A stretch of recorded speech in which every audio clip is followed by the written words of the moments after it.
believe we have handout here with some chronology on it. Okay, we've got the Jericho handout and we've got a chronology handout. Now listen, I know that chronology is like will bore 9 out of 10 of you to death.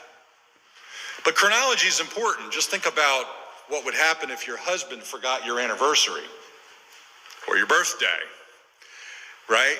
Or as the book of Galatians says, in the fullness of time, God sent his son, right? So chronology is sort of the backbone of history. We want to put events in a particular place. Where did they happen? Who participated in these events? But when did they happen? And so chronology gives that. So I'll be talking about chronology from here and there. And there's some terminology in your handout too. Like I'll try not to be overly technical with the archaeological language, but if I say something like late Bronze Age, you can just briefly look down at your handout and you'll know the general time period for that. So let me give you the larger framework as we see it of the biblical framework in terms of chronology. This is all anchored back to the destruction of Jerusalem by the Babylonians, and then the Bible has a chronology if you work backwards. So if you're digging in the archaeological record, you try to synchronize the dates with the Bible, and then you can assign BC dates to the biblical events. Okay, so working our way from Jacob's entry into Egypt in Exodus 12:40, the Exodus, the wilderness wanderings, the conquest takes about a little bit over 6 years, and then the Judges period, which is a very extended period of time. So this is sort of the backbone of what we're going to be working with. So we want to set the stage for this because we want to sort of put ourselves in the proper historical context as it relates to the book of Joshua. It's the idea we want to get into the right place at the right time. Now, so let me give you just a broad overview.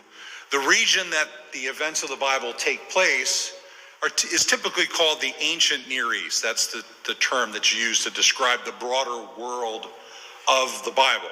Now, on the map that I have up here, this is a depiction of Abraham's migration from Ur. And if you'll recall in the biblical account that he departs from there, but they stop in Haran. His father, Terah, goes with him. Now, it doesn't say this in the text, but presumably people have sort of speculated that perhaps Terah had some kind of health issue because he dies in Haran, as Stephen says in the book of Acts. And then they continue on from there, and they depart.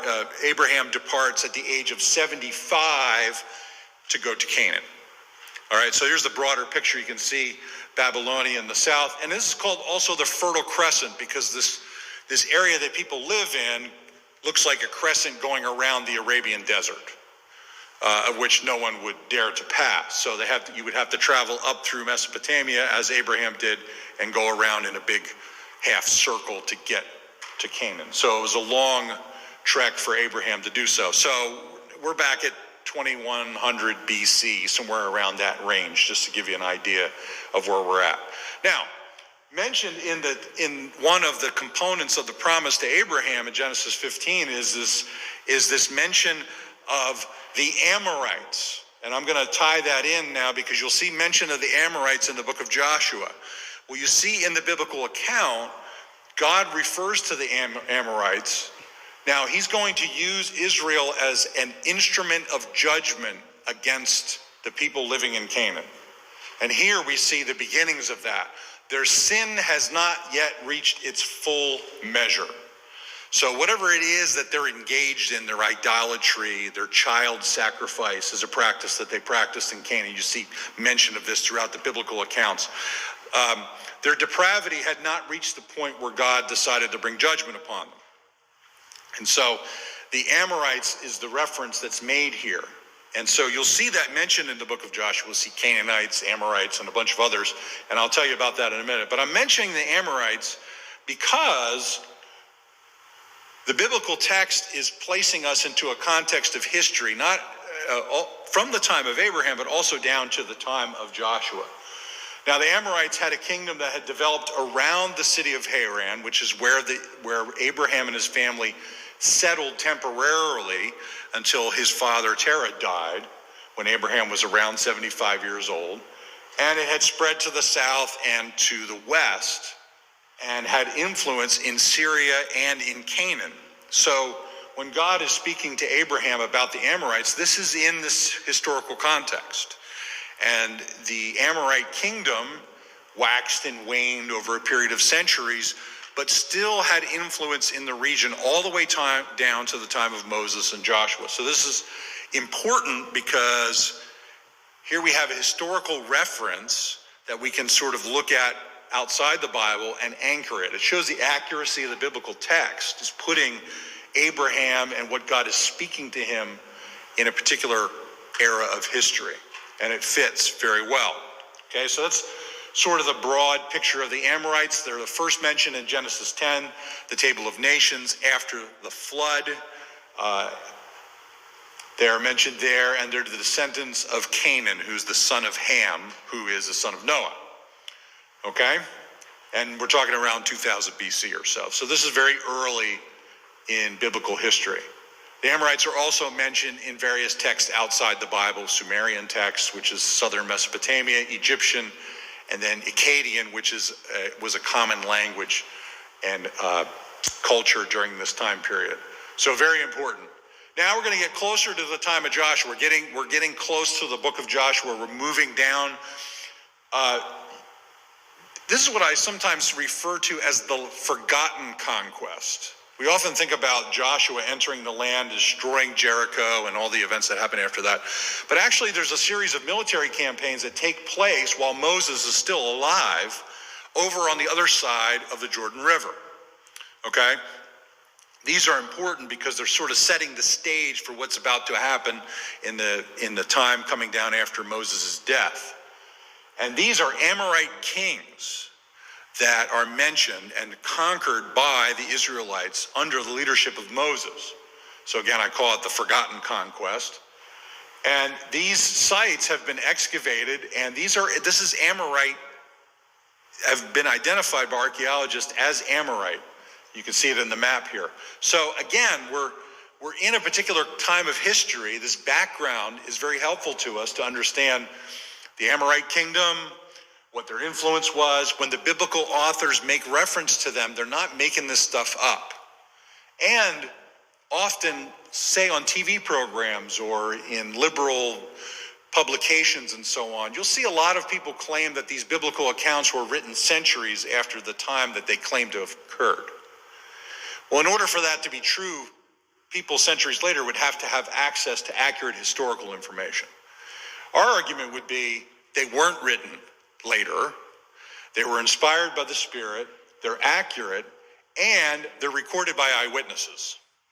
Someone saw these events occurred, and they were placed in that time and place in history. And the archaeology bears that out. An example of it is, again, the Amorites. So this gives you a little bit of a background. This is right before Joshua and the Israelites go into the promised land of Canaan. Okay, now another element of historical background, which I believe is extremely helpful to us, is the Egyptian context. So I'm going to give you a little bit of that to you as well. Now I'd like to mention here the great conquering pharaoh of the 18th dynasty. Now, the 18th dynasty, different archaeologists and scholars, they assign different dynasty numbers to the kings of Egypt and assign them categories so they can organize them and know what the chronology is and all that. Now, this guy is Tutmosis III. And of course, you'll notice the last part of his name. There's a number of pharaohs that have this designation, Moses as the last half of their name. Now, one of the things that I find interesting about this is, believe it or not, well, maybe some of you have heard this, that a lot of people claim that Moses was not a real figure and he's this fictitious character that the people of Israel invented to sort of justify their political position in the land of Canaan and so on. There's all kinds of different theories. It's sort of a neo-Marxist view of history, if you will.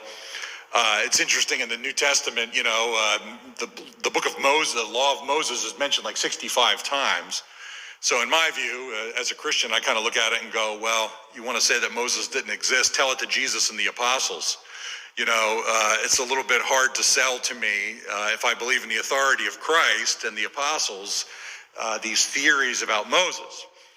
And if you were going to invent a guy named Moses, you certainly wouldn't name him after an Egyptian name, would you? You would give him a good Israelite name, like Jacob or Joshua or something like that. So he carries with him the very kind of thing that the Bible records. He was brought up in the Egyptian court, as Stephen mentions in his speech in Acts chapter 7, right? And so here we have Tutmosis III. He's the great conquering pharaoh of Egypt. And he was the greatest expander of the Egyptian dynasties in the history of Egypt. He was the pinnacle. And you'll note the dates are right around the time of Moses himself. He reigned for 54 years, and he went into Canaan and Syria on about 17 different military campaigns to expand Egypt's influence. So now the reason this is important, So this puts Moses in that context. So these are the dates for Tutmosis III, and he's on the throne when Moses goes into exile, when he murders the Egyptian. Recall that part of the account in Exodus, okay? So that's our context. Here he is. Here's a carving of him smiting his enemies. That's always the case with the pharaohs. The pharaohs were infallible. They were gods. Everything that's depicted went with them into the afterlife.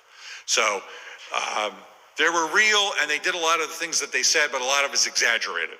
Okay, so you have to pick through what they say. But here's a depiction of his campaign. He's smiting his enemies in the 22nd year of his campaign. Now you note the date is about 40 years before the Exodus. Okay, so he's going into Canaan and sort of beating up Canaan and trying to take control over it before the Israelites are going to go into the land. So this is sort of the background here. The name rings on this relief here that were found in Egypt mention like 119 cities, and mentioned in them are the capital of Og, Og's capital, Ashtaroth, and Edrei, which the Israelites defeated on the other side of the Jordan River. So again, it puts us in a historical context. Just give you a little flavor of how accurate the biblical accounts are as we enter into this period. So it's important to know the Bible doesn't tell us anything about any of this. It doesn't tell us about Egypt's relationship with Canaan. But it's good to know that there's a relationship there. I've always viewed Tutmosis III conquest and beating up of Canaan as sort of a way of preparing for the Israelites to take the land. It made it easier for them to conquer the land because these kings had already endured the thumb of the Egyptian pharaoh. Okay? And what they would do, the Egyptians, was they would leave the kings on the throne in these little city-states in Canaan, and then they would control them and collect tribute from them. So they were vassals. So they didn't just throw them out or execute them. They used them politically, a little bit like the Romans did with King Herod, right, the Herodian dynasty in the New Testament period. They didn't throw them out and necessarily always replace them. If they were willing partners, they used them. Then they collected tribute from them. And so this is how the thing functioned. As long as you bowed down to Pharaoh, he would take care of you. He'd make sure that, no foreign enemies would come in. And so there was a trade-off there, a political trade-off. And so this is the relationship that Egypt has with the kings in Canaan leading up to the period of the Exodus. Here's a great example. This this tomb drawing shows people from Syria taking tribute to pay to Tutmosis III. And they would call the land of Canaan and Syria retinue. That was what the Egyptians called it. So it gives us a little idea of what the background is. So anytime retinue is mentioned, that's referring to Canaan. That's right in the context of what we're talking about in the book of Joshua. These are beautiful murals that have been preserved for 3,500 years. So it's really rather remarkable, the beauty of what's been preserved in Egypt. Of course, because the climate is the main reason why, but in the sovereignty of God, it's great for historical background. So this gives you a picture of of sort of how this relationship worked between Egypt and Canaan. Here's another artifact that's interesting. This is really old. This is the first campaign ever that the Egyptians went into Canaan. And it mentions the town of Shechem, which, if you're familiar with your Old Testament narrative, I mean, Shechem is mentioned many, many times, 60 times in the Old Testament. This is the place where Jacob buys a plot of land, where Joseph's bones are taken up out of Egypt and buried at Shechem. So this is a very important biblical site, and it's mentioned in this Ku Sebek Stela, okay? So a pretty cool connection, shows the campaigns, shows the name of Shechem, connects us to the time, to the Bible, sort of in a broad kind of way. And these kind of discoveries, there's hundreds and hundreds of discoveries that are similar to this, that give us these connections to the Bible. It's really rather remarkable. And so it also mentions the Amorites, I should add to that. They called them the Amu. That was what the Egyptians referred to them as. So again, historical context, background, the Amorites are mentioned in the Bible, and they're mentioned in this stela, which is from the 19th century BC. This is about 500 years before the conquest. So some more historical background. Now, I mentioned briefly here about the fact that Tutmosis III and the other pharaohs would often go into Canaan to try to control it, and Tutmosis III was the one who was able to do it most successfully. And we find the political structure of Canaan is this coalition of city-states, kings who ran sort of cities and the surrounding territory around them. So that's the exact description that you find in the book of Joshua, isn't it? If you read through the narrative, it particularly in Joshua 13, there is mention of the long list of kings that Joshua had conquered. And so this is historical material that we can look in the archaeological record and see, do these correlate with one another? Do we have evidence for this? Is this the political structure of Canaan during the time that Joshua entered the land? And does it fit what the biblical account describes? Do they match with each other? It's an eyewitness account. It's saying this is how Canaan is organized. Now let's see if we can find some evidence that's consistent with how the Bible records that. So further examples of this political structure are found in, as you read through the narrative of Joshua, you'll find the Anakites, the Hethites, the Jebusites. There's our friends, the Amorites, who we've already mentioned, right? And the Canaanites. Now, what you'll find as a general rule, as you read through Joshua, is they'll refer to people generally as the Canaanites. So the Anakites and the Jebusites are, broadly speaking, called the Canaanites at times. And other times, the biblical author is more specific. You also find that the Amorites are particularly mentioned as the group that's in the hill country. And this is the area that Joshua and the Israelites primarily conquer during the initial conquest. It's the rugged, the mountains, it's called in the biblical text. The hills, sometimes you'll see. The rugged central part of the country that the Israelites conquer, okay? And so the Amorites are often the group that's mentioned in relation to the rugged hill country of Canaan.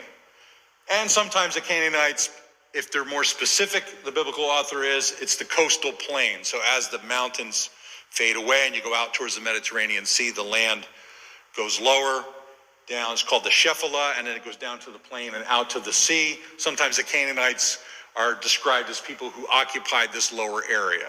So, there's a variety of terms that are used. Again, I just want to emphasize, Canaanite is sort of the broad term that we often use to designate the people in the land. Okay? The account in Joshua 10 where Joshua defeats a coalition of 5 Amorite kings, right? He runs them down and executes all the kings in Joshua chapter 10. And they're listed there, and they're called the 5 kings of the Amorites. So again, this is giving us historical context that's extremely helpful to us. As I mentioned, this connotation is a dual connotation. It depends on how it's being used in the biblical text. So take note of that as you walk through your study. That will probably stand out to you now, and it'll get you thinking about that a little bit more. Now, I want to show you a discovery, a really fascinating discovery. One thing to note about the archaeology from Israel as a general rule, historically, archaeologists have not found that many written texts in Israel. In Mesopotamia and other places, there's been hundreds of thousands of tablets found, mostly political or business records that go back to 2500, even 3000 BC. In Israel, we don't find a lot of written records. And so a lot of times, as far as written texts go, we have to look at other places for information about Canaan outside the Bible. We don't have a lot of written text, but by the wonderful providence of God, we have this remarkable discovery that was found in the early 20th century in Middle Egypt called the Amarna letters. So I'm going to describe those to you briefly here. They were written, as I mentioned, there's a relationship, an ongoing relationship between the Egyptians and the Canaanite kings running the city-states, okay? And so during the time, just about after the time of the death of Joshua, so this is the early Judges period, on the brink of the end of Joshua into the Judges period, you have these letters from these Canaanite kings that are written to the Pharaoh, okay? And they were discovered in Egypt, in that place I just told you, Tel Amarna. This is the king who was on the throne for most of the period that the letters are addressed to. His name is Akhenaten. It's interesting because in the letters, the kings are writing to the Pharaoh. And some of them are a group of marauders who are running around the land, conquering towns, destroying things, fighting war, and causing problems in Canaan. And so the kings are writing to the Pharaoh saying, "Oh, great Pharaoh, you're the best. We love you. You are the God of gods, etc., etc. Please send help." There's these marauders running around the land. And in the text of the Amarna letters, they're called the Abiru. Now, it's really fascinating for anybody who sort of holds a high view of the Bible. The etymology of this word is similar to Hebrew. The Hebrews, or the father of the Hebrews, is Eber, who's in the genealogical line in Genesis chapter 11, in the post-flood period, from Shem all the way down to Abraham, Eber, okay? So there seems to be some kind of linguistic connection in some kind of way to this group. Now, the term is used more broadly in the ancient Near East, so it can refer to you can call somebody an Abiru, and it's sort of a negative connotation. So there's some relationship here going on. The term can be used more broadly, but I tend to think that the similar nature of the name is too much of a coincidence. It was the perfect name to assign to the Israelites. They were coming into the land and causing all these problems. And if you remember, there's a lot of towns, as you read through the book of Joshua, that the Israelites could not conquer. We're going to talk about that in a minute. So while Joshua had taken control of the land, God says things like, "I have given you the land. It's yours. Seize it." But the actual continuing on of the conquest takes a great deal of time. As you know from the Judges period, they fall into these terrible cycles of oppression and apostasy and repentance, and oppression and apostasy and repentance, and so on. So they're dealing with the Canaanites on an ongoing basis for a couple centuries, and then the Philistines come along to make the situation more difficult for them. So that's sort of the broad picture. So Joshua conquers the land in one sense, but the job isn't done. It's an already not yet kind of tension that's happening there. It really isn't conquered until the time of David. David is the one who finally seizes full control over everything that was promised to the people of Israel. So it's a very interesting way that the biblical account unfolds for us. So the reason I'm mentioning all that is to put the Amarna letters in the context of the early chapters of the book of Judges and the end of Joshua. They're very closely related to one another, and they're very important. So these letters Here's what they look like. They're baked tablets. They're written in a text called Akkadian. Akkadian language is like the Greek of the day, like English today. If any of you travel at all, most places in the world you go to, England, we're lucky we don't have to learn other language. English is the common tongue. If you go to Europe, you go to Israel, everybody speaks English. So it's the common tongue. Akkadian was the common tongue of the ancient world at this time. And these tablets, they would write on them, they would bake them, and then they would send them as a correspondence. These were the letters sent to the Pharaoh from the kings in Canaan complaining about the Abiru. 14th century BC, right around the early chapters of the book of Judges. Here's some more, around 300 of them. Here's just a map of different sites that are mentioned in the letters, and we're going to make some comparisons with the book of Joshua in just a few moments. Now, one thing I want to mention here that's really fascinating, that should whet your palate a little bit, is now here's a scholar who's studied the Amarna letters and studied the Abiru. Now, he doesn't believe the Bible. Okay, so he's studying the Abiru and the Amarna letters and who the Abiru were in the ancient Near East. So here's what he says. They were semi-nomads in the process of settling down into cities or villages. That sounds familiar. Who came from the semi-desert zone and entered civilian regions as strangers. That sounds even more familiar. They were members of tightly knit tribal units whose allegiance was determined by kinship, the tribes of Israel, and who had their own system of law, the law of Moses. It's fascinating. They acted in large armed units which were not only engaged in plundering raids, but were also seizing for themselves towns and parts of the land under Egyptian rule. If it looks like a glove or a duck or whatever, I don't know. I'm mixing up my metaphors, aren't I? Okay, it looks like a duck. All right, we won't go any further. History shows that whenever one finds independent armed bands, they were always ethnically homogeneous. That means they were from the same ethnic background. Sounds like the Israelites. I mean, you couldn't ask for a better description of the people of Israel entering the land of Canaan in the early 14th century BC. From a scholar who doesn't believe the Bible. It's really remarkable. So that's a great description of who scholars think the Abiru were. Fits perfect with the Israelites and what they were doing at the time. Here's an example. Another particular example. I mentioned kings before. We just kind of take it for granted that that's what the Israelites called. That's what the book of Joshua calls the leaders in Canaan of these city-states. He calls them kings. The king of Hatzor, the king of Ai, the king of Jericho, and so on. The king of Gezer, the king of Jerusalem. Well, that's exactly what they're called in the Amarna letters. They refer to them as kings, king or kings. So it's found in the book of Judges, of course, and so on. So again, it places the historical context, the title, even though king is a very generic title, nonetheless, it does show there's an accuracy to the biblical text in the context of this period of time. The Amarna letters, really one of my favorite discoveries. And again, this is in the early period. I want to reemphasize, in the early Judges period, the bridge between Judges and Joshua. Another thing that's interesting you'll find in the Amarna letters is cities that the Bible, the book of Joshua or early Judges, explicitly says that the Israelites destroyed or took hold of are not mentioned in the letters.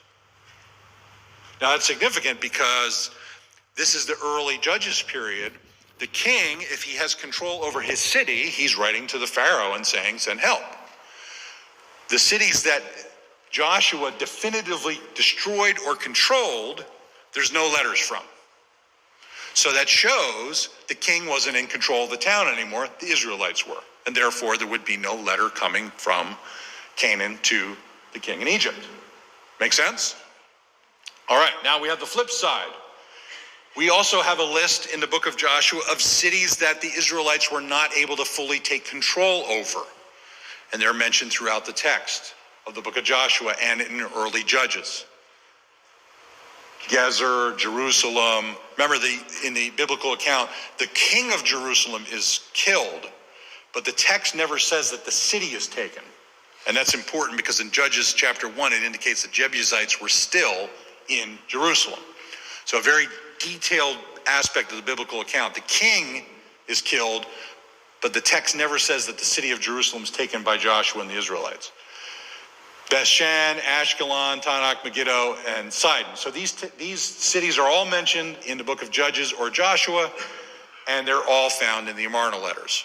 And so, well, that makes sense. The Israelites did not conquer these towns, and the king from these towns sent letters to the Pharaoh saying, send chariots, send soldiers, I need help. So-and-so over in this city next to me has collaborated with the Habiru.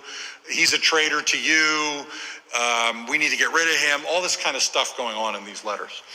So, and you can see, backstabbing each other, typical political kind of stuff going on. They're under threat. They want the Pharaoh to come and save them. All right? So let me give you what I think is a really fascinating, I stumbled across this 4 or 5 years ago, and in one paper that I read, and I had never seen anybody else mention it. So I want to mention it to you just to show you how specific the biblical accounts are in terms of they're describing what's taking place at this time. So if you'll follow me. All right, on your map, if you want to find Jerusalem on a map, find the Dead Sea and turn left. Okay, the top of the Dead Sea, turn left. There's Jerusalem. So over on the right in the map is the Dead Sea, there's Jerusalem. Okay, you follow me so far? As you move to the left on the map, you see the hill country. Okay, that's the territories that Joshua primarily conquered in the initial conquest. Then as you move to the west further, it fades into what's called the Shephelah and down into the coastal plain and over to the Mediterranean Sea. So the book of Judges and Joshua 16 mention that the Israelites were not able to dislodge the Canaanites from Gezer. Okay, and that's a town located right there above. You'll see that in the text, okay? Or, on the map. So they couldn't get the king of Gezer out of Gezer. They couldn't dislodge him from the town. Now, in the Amarna letters, it's fascinating. The king writes to the Pharaoh, and he says, there is war against me from the mountains. And that's exactly the area that the Israelites have taken control over. The Bible also tells us that the king had not been dislodged from Gezer. So it makes sense. He's writing a letter to the Pharaoh, send help. There's war against me. Perfect description of exactly what's taking place in the book of Joshua. So it goes on. He says, save my land from the power, save your land, Pharaoh, O great one. The war is severe. The Abiru are stronger than we. Here's a great case of, in this case, he rats out his own brother. His brother has pledged himself to the Abiru. So, he just didn't rat out his neighbor, he ratted out his own kin to the Pharaoh. We don't know what happened to his poor brother, but we can only imagine, right? Okay. Now, what's fascinating to me is not only this detail that we found so far, but in Joshua 16 and 17, it says that the Israelites subjected the Canaanites in Gezer to forced labor. So somehow they were able to capture people that lived in Gezer, but they didn't capture the city. Okay, that makes sense. The king says in one of the letters that he can ransom his people from the mountains for 30 shekels of silver. So put the two of them together. The Israelites are capturing people and using them for forced labor. They're from Gezer. The king is complaining to the Abiru to the Pharaoh about these people called the Abiru. And he says, I can buy them back for 30 shekels of silver. This is a perfect description of what's happening in the biblical account. Something that's kind of mentioned in passing. I mean, if you're reading through the text and you're saying, well, there's this forced labor situation going on, but it's not really expanded upon, as far as I can tell. It's really a small detail in the account. And then yet here in the Amarna letters, apparently the king was able to bargain with the Israelites to get people released for money, for the right price. And he's telling the king, the Pharaoh in Egypt, this is what's going on. So it all fits very nicely together. And it's one of those examples of a very, very minute detail in the biblical text that is affirmed by archaeology. It's not like a big discovery, like, we found an inscription that says King David on it, right? That's more exciting because it's King David, right? But here we have a detail of the account, and it puts the eyewitness nature of the account right in this context of history. This is Joshua, probably who wrote Joshua, right? Or someone very close to him, recording this very small detail in the account. So I thought my strategy would be, as I thought about how to approach this with you, it's kind of like a fire hose, the amount of information that we have, that we believe affirms the accounts in the book of Joshua. And there's a lot of details in the account, a lot of historical information, a lot of geography, especially when you read through the areas of the accounts where the tribal allotments take place. It's kind of, I almost hate to say it, it's a little boring in the sense of, if you're not looking at a map, it's hard to follow where are all these places that are being mentioned in the biblical text.